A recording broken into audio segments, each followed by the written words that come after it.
الحمد لله وحده والصلاة والسلام على من لا نبي بعده أشهد أن لا إله إلا الله وحده لا شريك له وأشهد أن محمدًا عبده ورسوله أما بعد عزیزان گرامی، کتاب التوحید کے ایک نئے سبق کے ساتھ ہم یہاں پر اللہ تعالیٰ کی توفیق سے حاضر ہیں۔ سنن ابن ماجہ کی روایت ہے، سیدہ قتیلہ رضی اللہ تعالی عنہ اس روایت کو بیان کرتی ہیں۔ پیارے رسول صلی اللہ علیہ وآلہ وصحبہ وسلم کے پاس یہودی آئے اور آ کر انہوں نے کہا کہ آپ کے اصحاب تو شرک کرتے ہیں، اور ساتھ ہی کہا کہ وہ کعبہ کی قسم اٹھاتے ہیں اور وہ یہ جملہ بھی بولتے ہیں ما شاء اللہ و شئت۔ کعبہ کی قسم اٹھاتے ہیں، اس کا مطلب یہ ہے کہ رسول اللہ صلی اللہ علیہ وسلم نے یہ بالکل واضح ارشاد فرمایا ہے، لا تحلفوا بآبائکم، اپنے آباء و اجداد کی قسمیں نہ اٹھایا کرو اور دیگر چیزوں کا نام لیا۔ اس کا مطلب یہ ہے کہ قسم جو اٹھائی جاتی ہے وہ صرف رب کے نام کی ہوتی ہے، وہ بھی تب جب ضرورت پڑے، وہ بھی تب جب انسان اس کو سچے دل کے ساتھ اٹھا رہا ہو، اور اس کو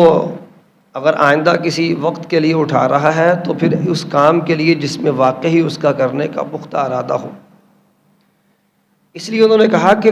اللہ کے بجائے وہ کعبہ کی قسم اٹھاتے ہیں۔ اور دوسری بات یہ ہے کہ آپ کے اصحاب یہ کہتے ہیں ما شاء اللہ و شئت، آپ جو اللہ جو چاہے اور آپ چاہیں، ما شاء اللہ و شئت، جو اللہ چاہے اور آپ چاہیں وہی ہوگا۔ تو یہ دو جملے ایسے بولتے ہیں، یہ تو اللہ تعالیٰ کے ساتھ شرک ہے۔ تو رسول اللہ صلی اللہ علیہ وسلم نے اپنے اصحاب کو یہ تعلیم فرمائی کہ تم یہ کہا کرو ورب الکعبہ، والکعبہ نہیں، یعنی کعبہ کی قسم نہیں بلکہ رب کعبہ کی قسم۔ اور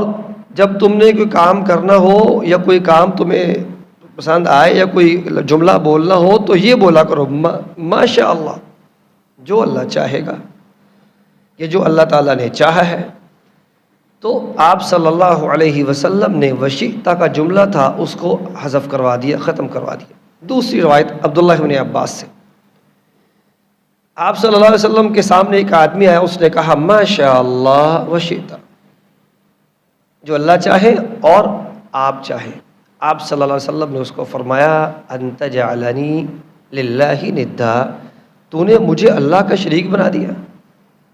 اللہ چاہے وہ رب العالمین ہے، وہ خالق ہے، ہم مخلوق ہے، تو نے مجھے اللہ کے ساتھ ملا دیا۔ تیسری روایت جس کو رسول اللہ صلی اللہ علیہ وآلہ وصحبہ وسلم نے بیان کیا،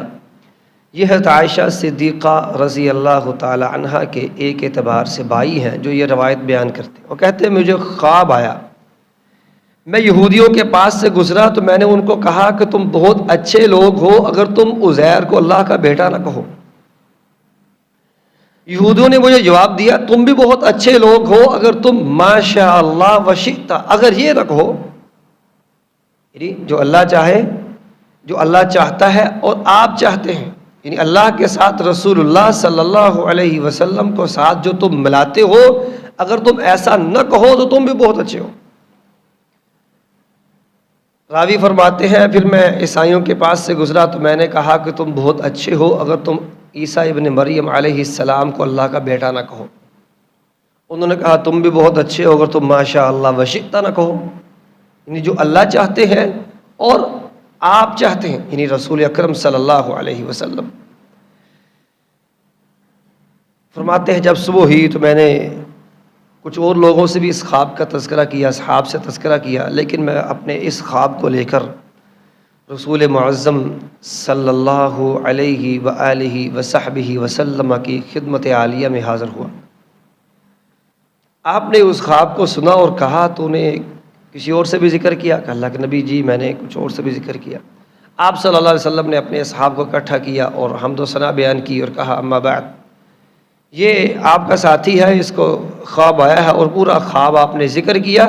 اور ساتھ ہی فرمایا میں تمہیں اس بات سے روکنا چاہ رہا تھا کہ ماشاء اللہ بس یہیں تک، وشیتا اللہ جو چاہ رہا ہے وہ اور آپ چاہیں گے وہ، یہ جملہ اس کو ختم کر دو، صرف ماشاء اللہ یہیں تک رکو، یہیں تک رہو۔ عزیزان گرامی، یہ 3 روایتیں ہمارے پاس ہیں، تینوں ہی صحیح روایات ہیں، صحیح احادیث ہیں۔ اب ان ساری روایات کو سامنے رکھ کر اگر ہم مختصر بات کریں تو بات یہ بنتی ہے کہ اللہ اپنی ذات میں جیسے اکیلے ہیں ویسے اپنی صفات میں بھی اکیلے ہیں۔ اور آج کے زمانہ میں جس میں ہم جی رہے ہیں، آپ بہت سی ایسی شاعری سنیں گے جس میں رسول معظم صلی اللہ علیہ وسلم کی ذات اقدس کو جس انداز سے پیش کیا جاتا ہے، یقین کیجئے رسول معظم صلی اللہ علیہ وسلم کی وہ تعریف جو اللہ نے کی ہے، جو آپ نے خود کی، اس سے بڑھ کر کوئی نہیں کر سکتا۔ یہ بات طے ہے، اللہ تعالیٰ خود فرماتے وَرَفَعْنَا لَكَ ذِكْرَكَ، پیارے نبی ہم نے آپ کا ذکر بلند کر دیا۔ اللہ سے بڑھ کر کوئی نبی اکرم صلی اللہ علیہ وسلم کا ذکر بلند کر سکتا ہے؟ اللہ سے بڑھ کر کوئی تعریف یا توصیف رسول معظم صلی اللہ علیہ وسلم کی کر سکتا ہے؟ یقین کیجئے نہیں کر سکتا۔ تو جب اللہ تعالیٰ نے ہمیں جو احکامات دیے ہیں، جو آداب سکھائے ہیں، جو طریقہ کار اللہ تعالیٰ نے ہمیں بتایا رسول معظم صلی اللہ علیہ وسلم کے حوالے سے، یا خود رسول معظم صلی اللہ علیہ وسلم نے جو بات بتائی ہے، اس سے بڑھ کر کوئی بات نہیں ہو سکتی۔ اس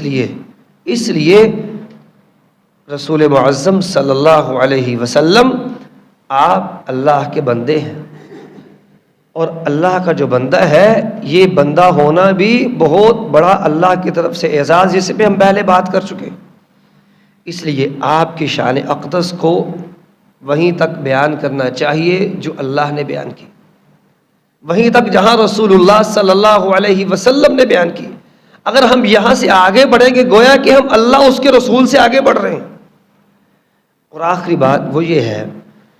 کہ جب اللہ تعالیٰ کے رسول صلی اللہ علیہ وسلم جو خاتم الرسل ہیں، پوری انسانیت میں اللہ کے محبوب ہے، ان کے بارے میں اگر یہاں تک بات کہہ دی گئی ہے کہ آپ جو چاہیں وہ ہوگا، آپ نے فرمایا تو نے مجھے اللہ کا شریک بنا لیا۔ جب اللہ کے رسول صلی اللہ علیہ وسلم کے بارے میں اتنی بڑی بات آپ خود فرماتے ہیں، تو مخلوق میں سے اور کسی کے بارے میں جتنا مرضی بڑے سے بڑے بزرگ ہوں، ولی اللہ ہوں، ان کے بارے میں اس طرح کے احساسات، ان کے حوالے سے اس طرح کے خیالات جو ایک مسلمان کی توحید کو، توحید خالص کو، اللہ کی ربوبیت کو، الوہیت کو، اسماء صفات کو جو کراس کر رہے ہوں، وہ نظریات اور احساسات اور عقائد اور افکار رکھنا کیسے صحیح ہو سکتا ہے؟ اس لیے یاد رکھیے گا، اس لیے اس بات کو اپنے عقیدے میں شامل کر لیجئے کہ اللہ وحدہ لا شریک ہے، اس کے ساتھ کسی کو شریک نہیں ٹھہرایا جا سکتا۔ یہ میری بات نہیں ہے، واللہ یہ 3 روایتیں ایک ہی موضوع پہ، ایک ہی جملے پہ کہ تم نے جو لفظ بولنا ہے صرف اللہ تک رک جائیں،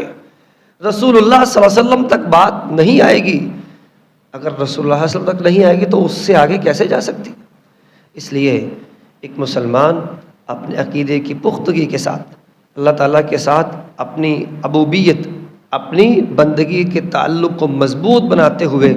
اپنے رب کے ساتھ وحدہ لا شریک کے اس نظریے کو مضبوط کرتا ہے، اور اس مضبوطی کے ساتھ اپنے اللہ کے ساتھ تعلق کو جوڑتا ہے۔